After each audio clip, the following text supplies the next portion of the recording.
आज हम उर्दू का करेंगे पेज नंबर 74। 74 में मुज़क्कर मुअन्नस। मुज़क्कर मुअन्नस में पोता, जोगी, बकरा, राजा, बाप। मुज़क्कर मेल को कहते हैं और मुअन्नस फीमेल के लिए यूज होता है। जैसे कि मुज़क्कर में पोता, जोगी, बकरा, राजा, बाप ये मुज़क्कर है और मुअन्नस होगा जैसे पोते का मुअन्नस होगा पोती, जोगी का मुअन्नस होगा जोगन, बकरे का मुअन्नस होगा बकरी, राजे का मुअन्नस होगा रानी, बाप का मुअन्नस होगा माँ। स्टार्ट करते हैं पोती से।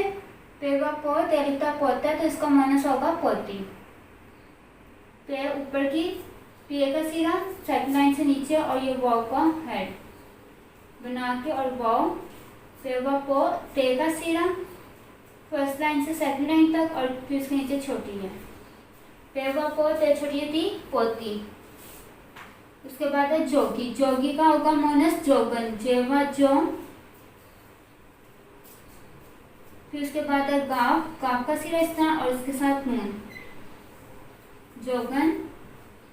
उसके बाद है बकरा, बकरे का मुअन्नस होगा बकरी, बे, बे इस तरह बना के काफ और रे साथ छोटी है।